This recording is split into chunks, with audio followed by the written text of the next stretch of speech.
There we go. Shalom, salama, everyone. Welcome to Q2UA special reports or special report.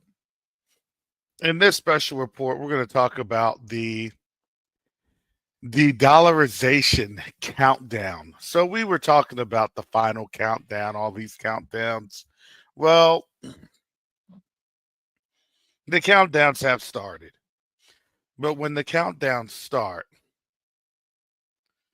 they start they usually, I'm going to say this, they usually do not start in earnest because understand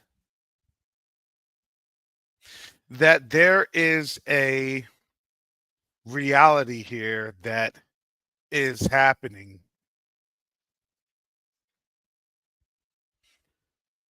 and the rest of the world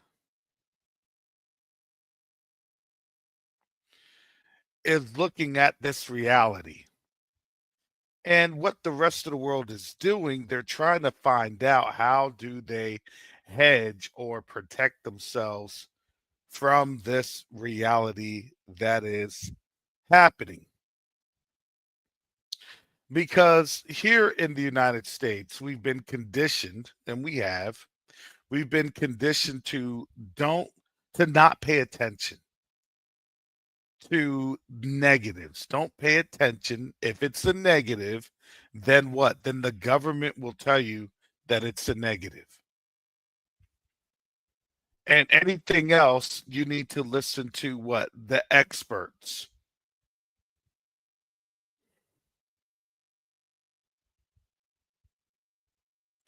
And the experts will tell you what's going on. The reality is that the experts telling you what's going on isn't going to happen. Why? Why would you tell people that there's literally now blood in the streets? Because what violence does, violence begets more violence. And what is happening is that there's violence that's being waged on the US dollar. And really, this was always going to be the natural breaking point of the US dollar. It had been going on for a while. In my book, The Rise of Africa, the Continent, the Diaspora, and BRICS, I laid out a very rough analysis of what this de-dollarization was going to look like and what the ultimate course of action when the official delinking occurs.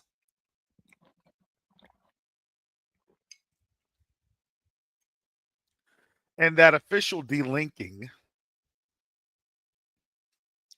is occurring right now, but there's an ultimate goal in that delinking. You just don't delink with something and, hey, you go your way, I go my way. You shake and your business is conducted, not on an international global stage, not when it has to do with money, not when it has to deal with funds.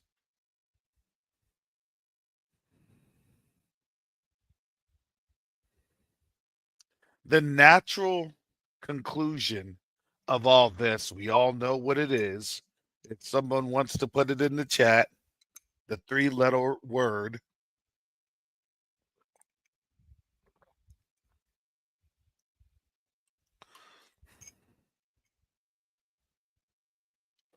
they use it all the time. They just use it as they preempt it.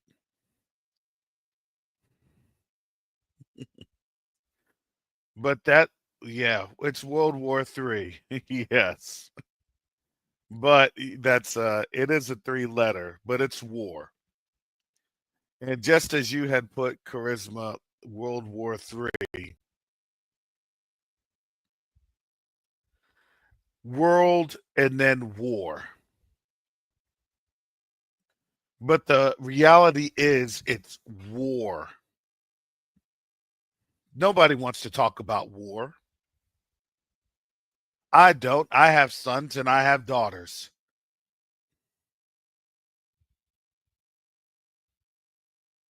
You know, a couple of days ago in Ukraine, they just allowed for the conscripting of women. That is actually now official.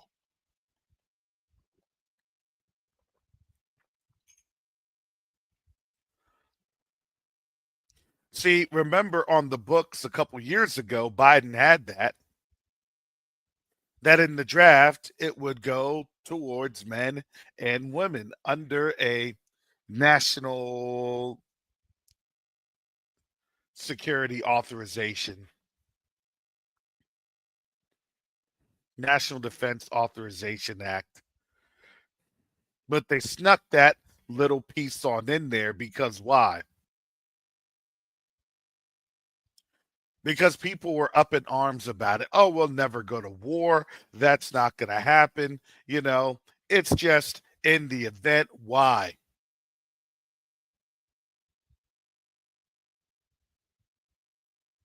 Because in reality, 70% of this country is either out of shape or not in the shape to fight a war. 70%. Yeah, that's a mind harrowing, mind blowing reality. See, China last week wasn't wrong to show the sweatshops and the manufacturing shops because that will be the reality for the United States to eke ahead some sort of a living.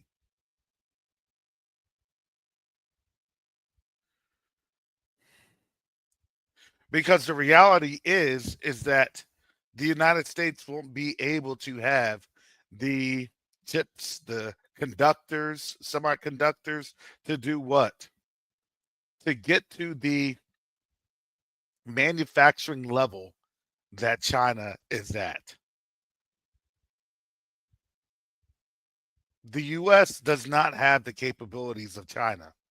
So, in order to reduce those capabilities, a war is coming.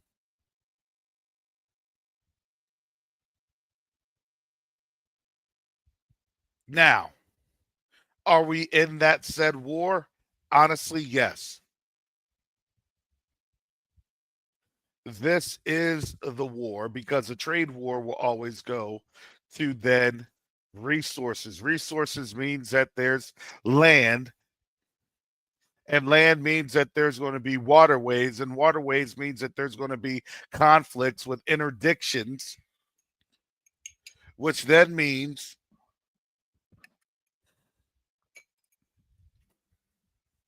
you'll have a naval battle. Are we not already seeing that with the Houthis? Look, this is why I'm piecing together everything that was in my thumbnail for you all in my limited time of only 45 minutes left.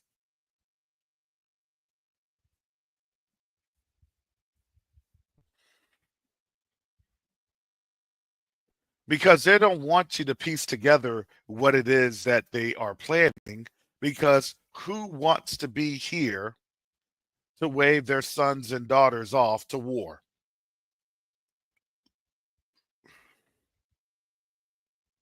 Especially here in the United States. If you happen to be of a certain hue, well, now that's kind of the most scariest time ever because understandably, you don't know who you're going to get shot and killed by. Excuse me, deleted by.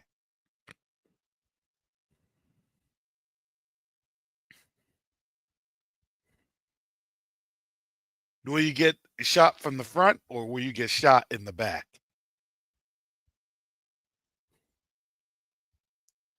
And that's the question that I had when I was on active duty in May of 2020.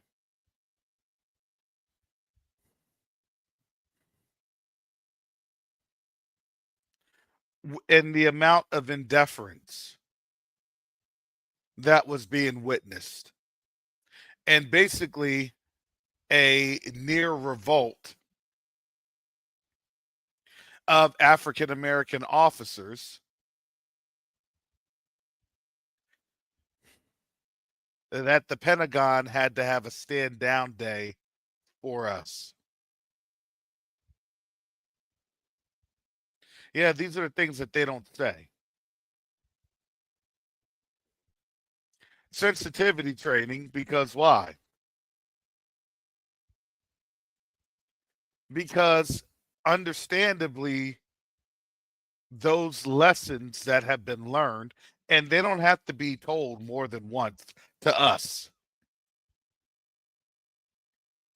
We understand the program, which is why, historically speaking, that recruiting of our people has been at historical lows. That is why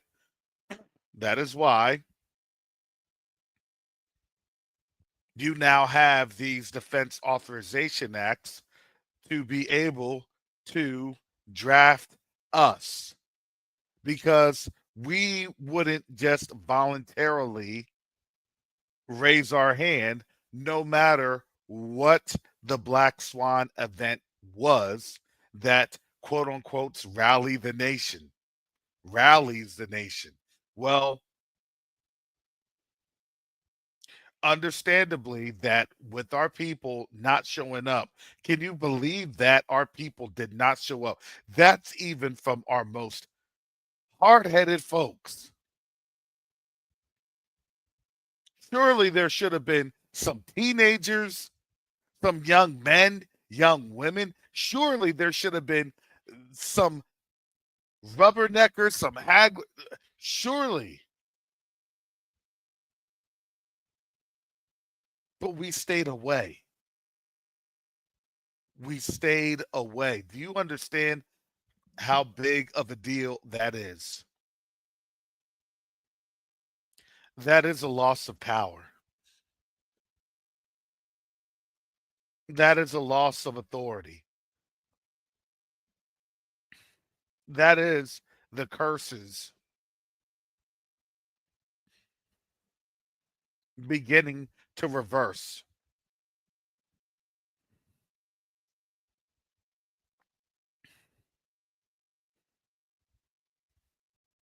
which to me is outstanding. I am thoroughly enjoying how the Most High is moving in this time, because another rally call is for the shipping containers. Yes, family, when you go to war, there is a lack of foodstuffs. It happens.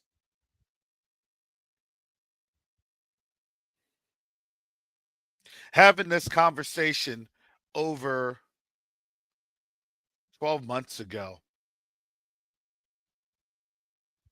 understanding that in all of this craziness and nonsense going on,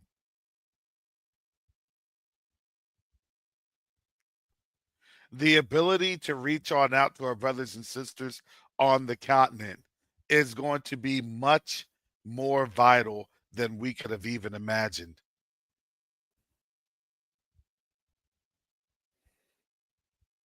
We're going to have to survive food scarcity.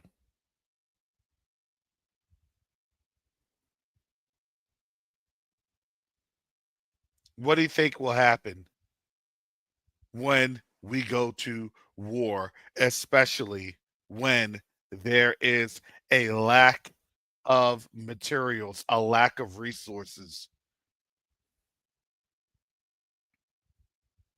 You're going to have famine. Who will that affect the most? Who does that affect first?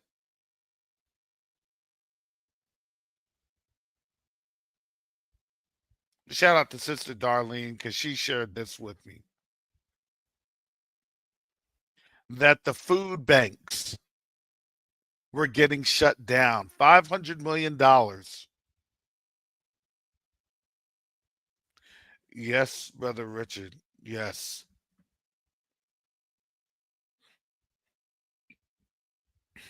Rationing. But let's understand, historically speaking,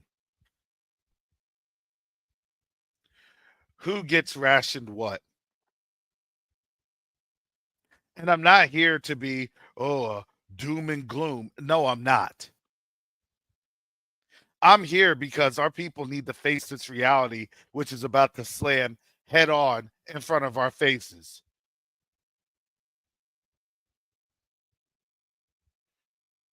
See, when we look at not being partakers in Babylon's judgments, funny that there is a couple of different times and actions when you're looking at our disposition. Number one, we're still in the land of our captivity in one of those dispositions. And then number two, we're fleeing.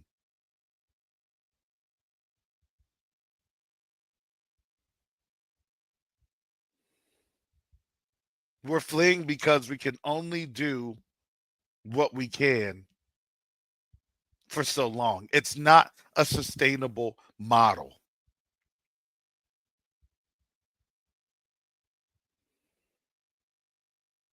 And it's not intended or designed to be a sustainable model. But it's enough to be able to triage.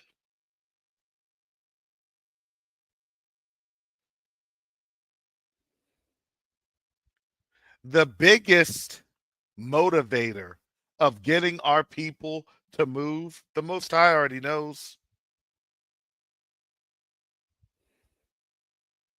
when we're trying to find something to eat.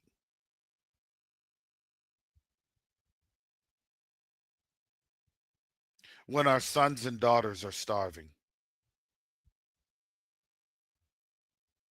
When our parents that are ill and brittle, to provide for mothers and fathers and grandmothers and grandfathers. Oh yeah, I've been there before. Seeing it as a 11, 12-year old, seeing a great aunt living with my grandmother and I. In that household, my brother, mom, grandmother,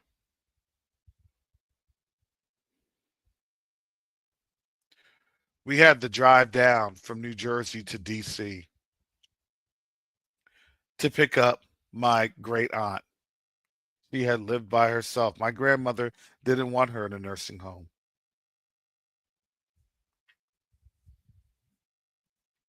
My grandmother used to live with my aunt in Charleston,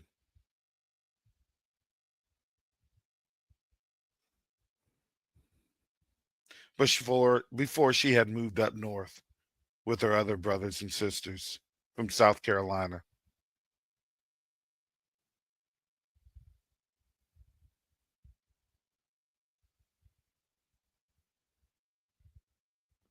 And that was the respect and adoration that my grandmother had for her elder.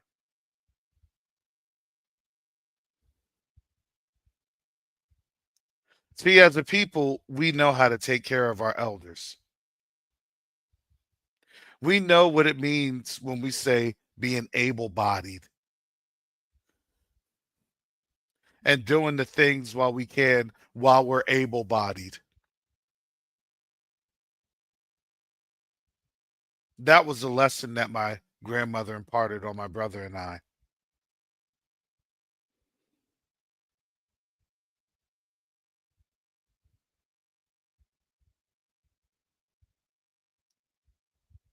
And now, in this time, as we're able bodied, but the motivation in our people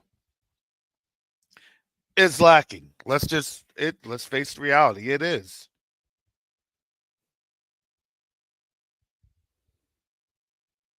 But I'm going to tell you that's all about the change. And when it changes, it's going to change at a very, very feverish pace.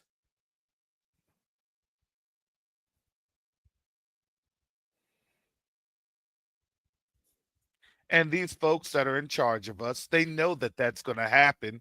And when it does happen, now they're going to try to figure out how they are able to control it. But the reality is that we're not the ones that are the quote unquote threat. Their threat is from within.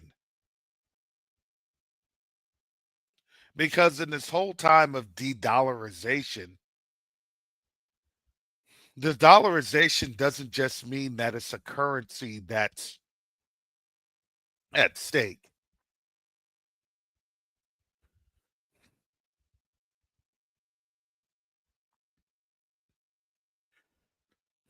You now have a global entity that's getting ripped up by the roots. This is why they had to go in the Panama Canal. This is why they're trying to coerce the Saudis and the Emiratis into a land war with the Houthis. Do you know that that's actually not going to happen?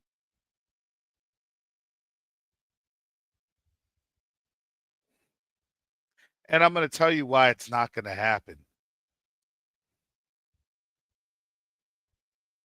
Because the Saudis and the Emiratis signed a peace deal with the Houthis that was brokered by China. So when you hear all the stories that the Saudis are getting ready, the Arab nations are getting ready,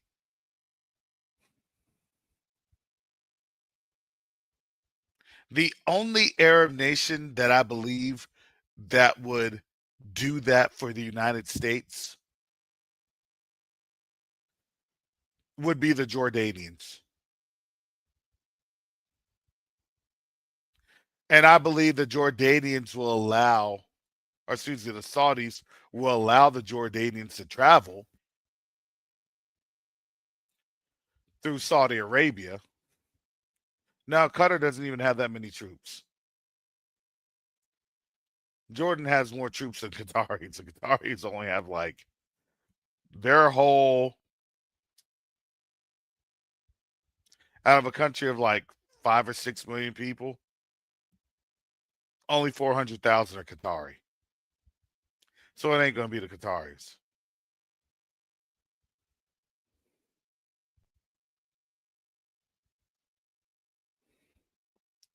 They're going to wreck them at those mountain passes. Same thing that happened 7, 8 years ago. They have some really, really interesting amnesia. And it's not necessarily amnesia. This is economic dementia. If I can be bold, it's economic dementia.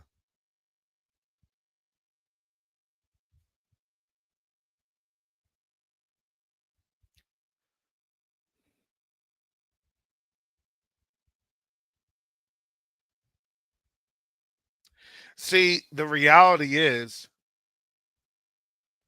when people are trying to do bidding in the biddings of others, you better find out how that people's wealth will be.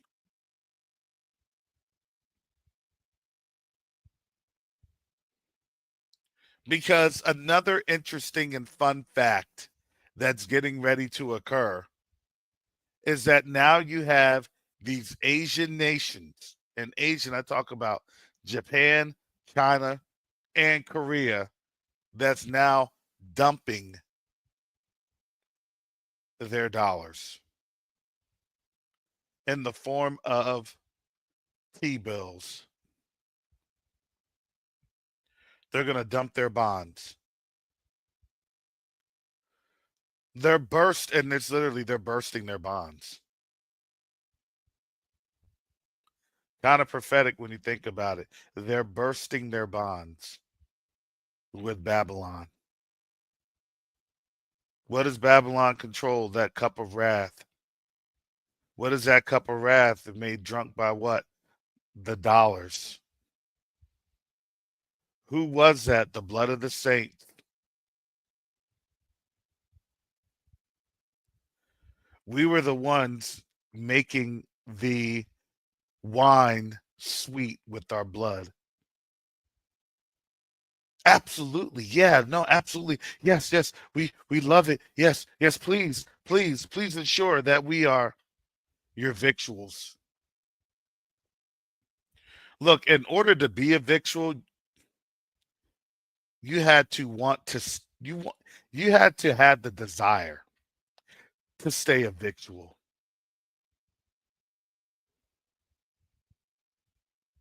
You had to have a desire to say, you know what? Uh, that's not going to be me that perishes. That'll be somebody else.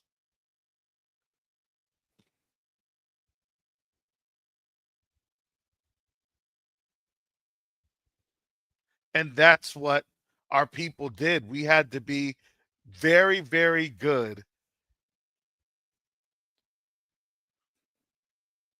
at being professional liars.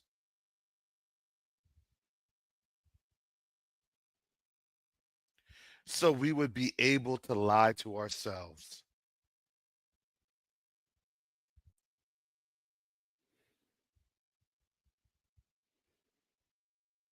That's how this worked.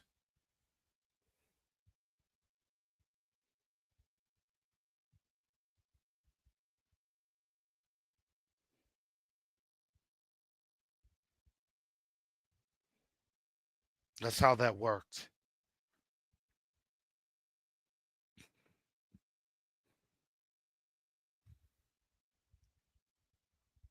And now, for some odd and peculiar way,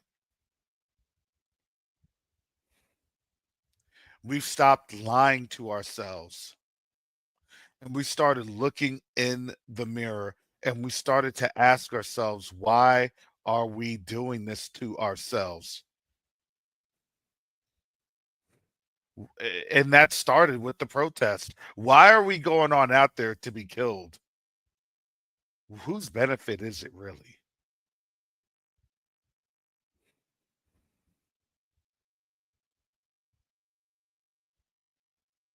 You realize that that's literally one of the curses that's broken over us, the curse of our delusion. We were cursed in that delusion, and guess what? We literally broke it.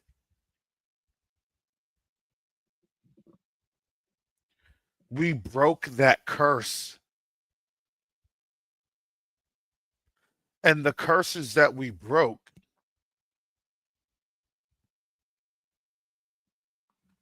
was simply because we sat down.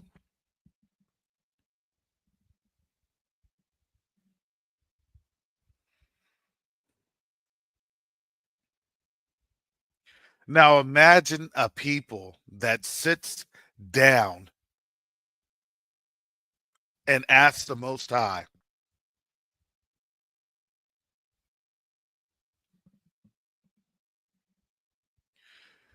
to provide some wisdom and some understanding.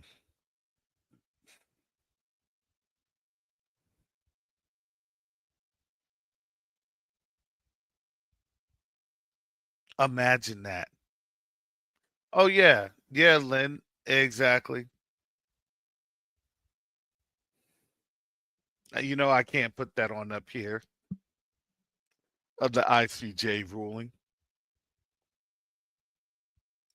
But when you saw that ruling, understand everybody was on borrowed time.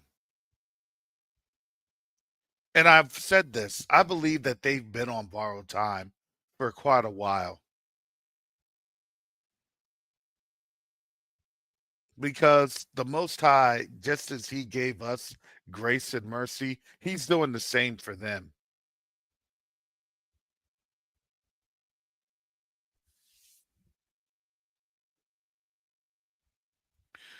Cynthia, the only thing I saw from April 5th was the real heavy set gentleman that that that climbed his behind up them steps with the shirt that says "I am the weapon"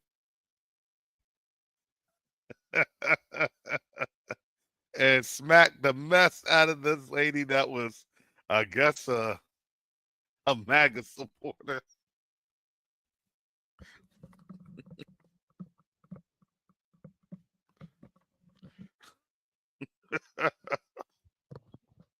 I am the weapon went in.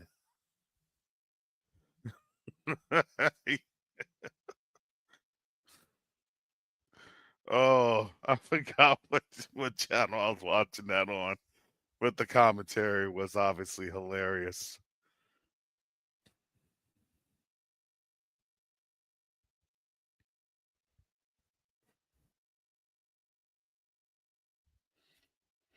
But now, yes, they are on borrowed time. We have been saying this for a while. And here's the thing,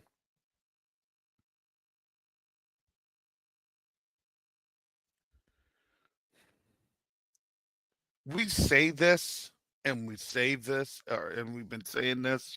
The reality is this, you're not going to change the mind of white supremacy.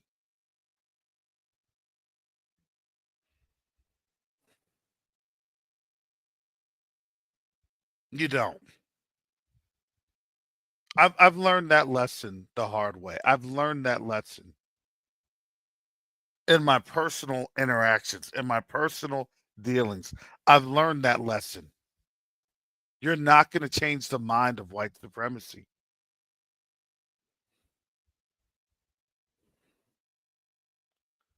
The only way that white supremacy changes,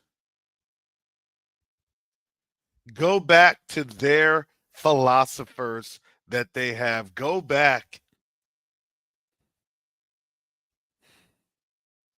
to their lowercase gods. Let's even put it on the, let's just frankly put it on out there. Let's go back to Darwinism.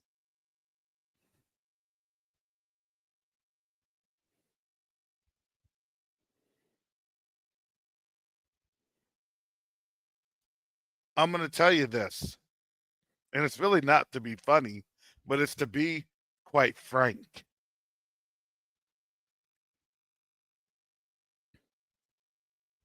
White supremacy is going to die out because of natural selection.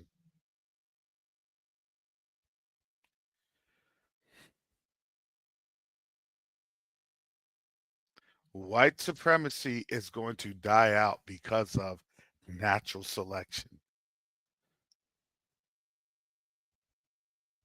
Let that one sink in for a minute.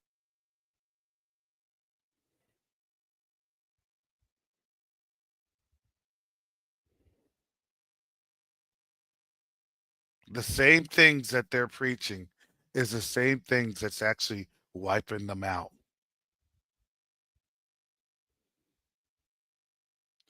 They literally fell into their own snare and their own booby trap. Notice there weren't any black folks to bail out JD Vance. Did anybody catch that?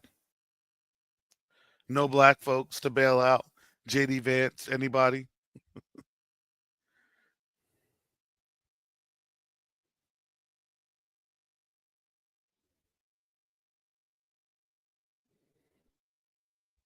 You had the asshole comment on the African nations,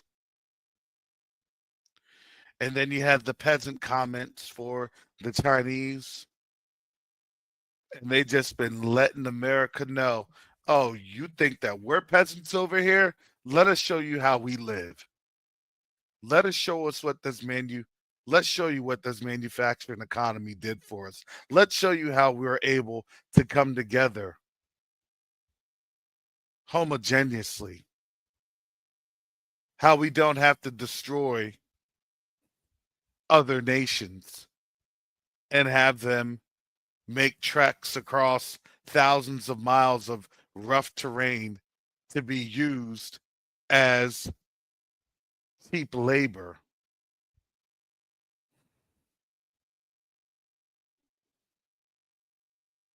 Oh, they're going in.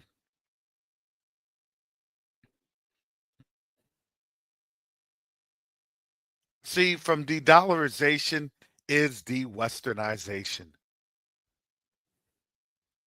From de-dollarization is de-westernization. Because why? I don't need your dollar. I don't need your influence. So I really don't want your culture.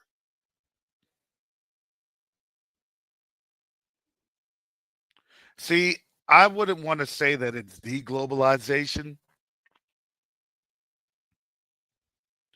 because I would say that in the times of this dollar was actually deglobalization. Because why? Because how do you have a globalized effort if you have a deglobalized construct?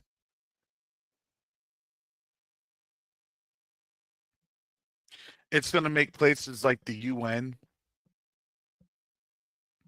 fall apart. Now we understand why the UN was building their headquarters in Kenya.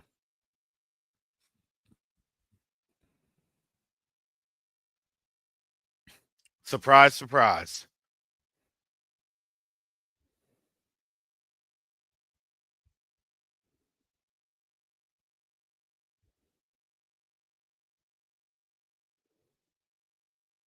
What do you think is going to end up happening? They're trying to now come through and lay claim on the African continent. We're just going to move America out the way and then we're going to rush back into Africa. But they don't actually understand the real setup that's happening. The setup that's happening in real time.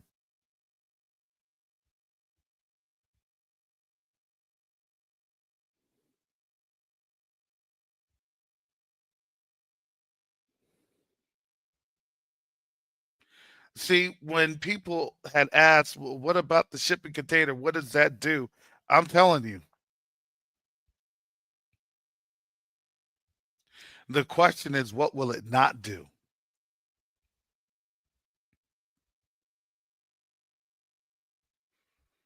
We've never had a voice outside of their voice. Internationally speaking, that is. We haven't. The last one was what? Marcus Garvey, Malcolm X. It doesn't have to be anything salacious. Stick it to the man. No.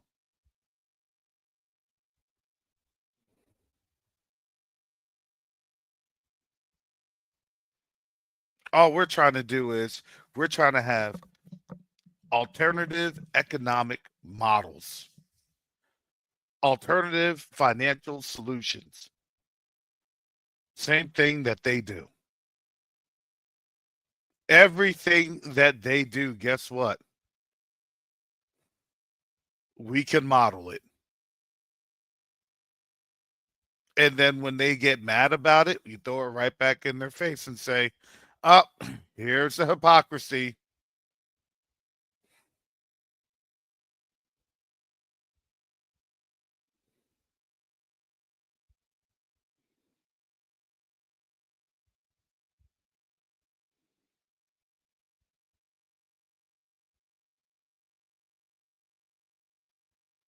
for help, we have to reach out.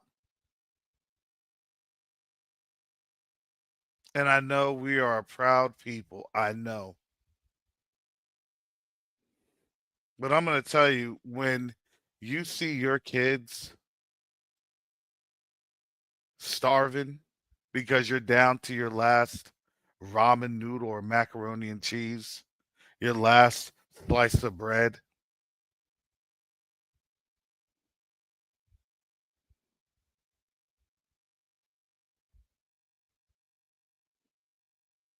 I've been there before with the young family struggling.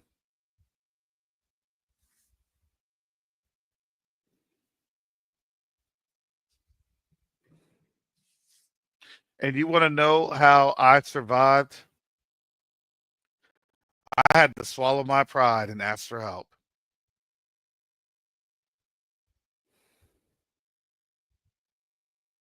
And usually when I did, the doors open.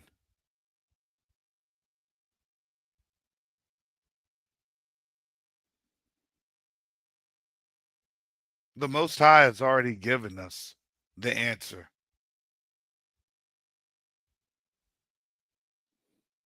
Question is, are we going to be the ones to follow through? I pray that we do.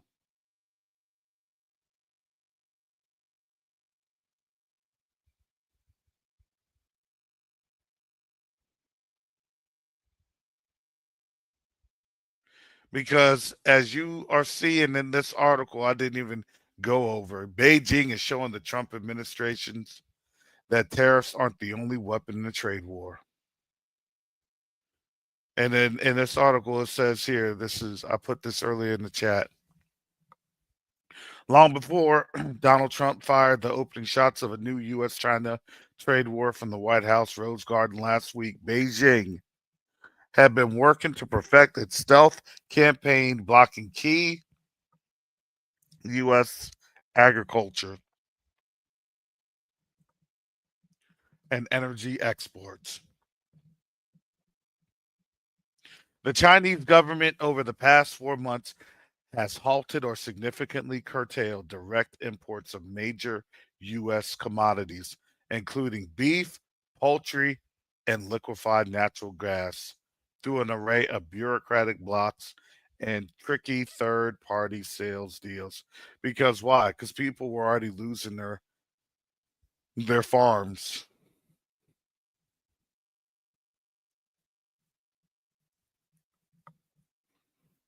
What happens when beef prices get overly saturated? They got to kill off the livestock. Gee, poultry. And all of a sudden, chickens weren't being brought by the Chinese. Can you say bird flu?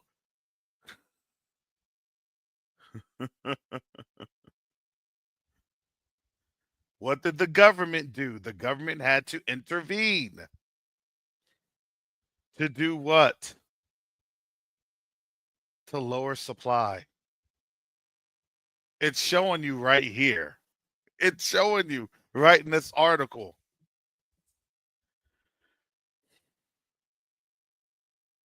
My chicken farm closed because the government came through. Yeah, that sounds a little bit more palpable than my chicken farm closed because China stopped buying my chickens, stopped buying the beef.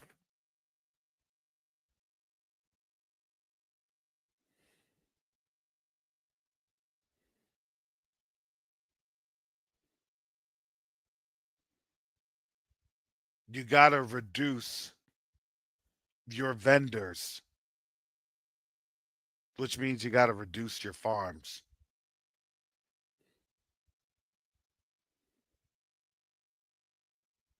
So you have to reduce the number of suppliers. You see how this all works?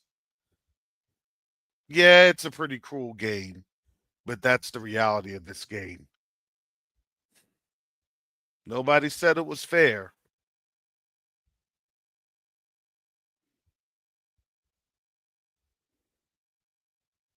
but that's the reality of this.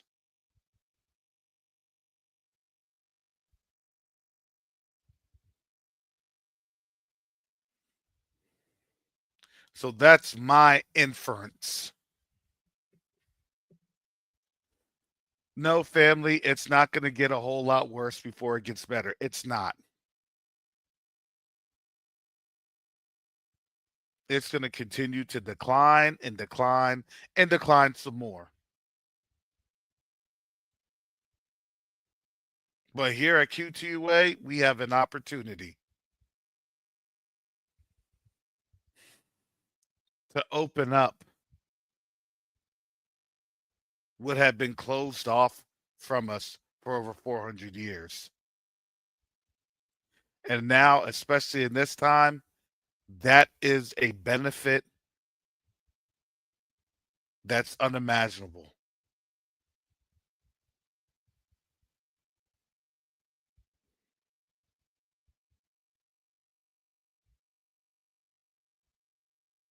So, yeah, family, thank you all for your support, your prayers. Drinking the last of my tea. Yeah, my voice is it's getting there. It's still trying to get it to where it needs to be. Trying to get the dryness out of here, but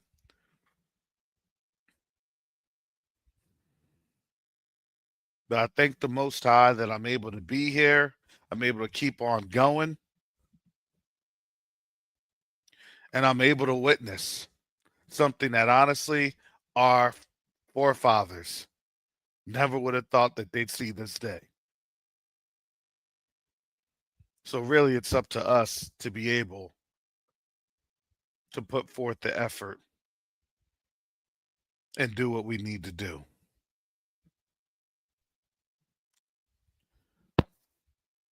Most High will get what we need to get to be able to ship the container.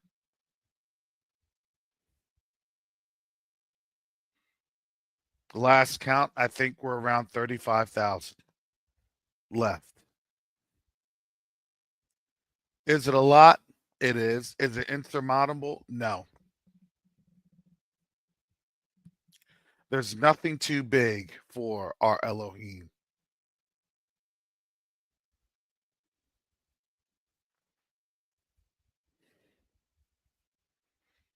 And right now, family, this is the time that we need to be praying and asking the Most High for an awesome work, for an awesome wonder. Hallelujah. So, with that said, family, I'm going to get up on out of here. And you can catch me tomorrow, Most High willing, on Covenant Awakenings. And hopefully, my voice will continue to improve, Most High willing. Hallelujah. So, with that said, family, y'all have a blessed one. Thank you again for your prayers and your support to Q2UA. This mission is making a difference.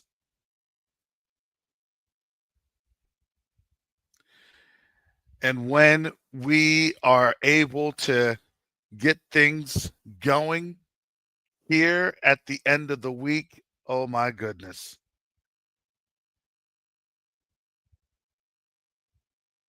And it's not us, that's the Most High, because this is the Most High's organization. And then we're going to go from there. It'll be new struggles, new heights, new struggles, new heights. That's how the Most High does it. Hallelujah.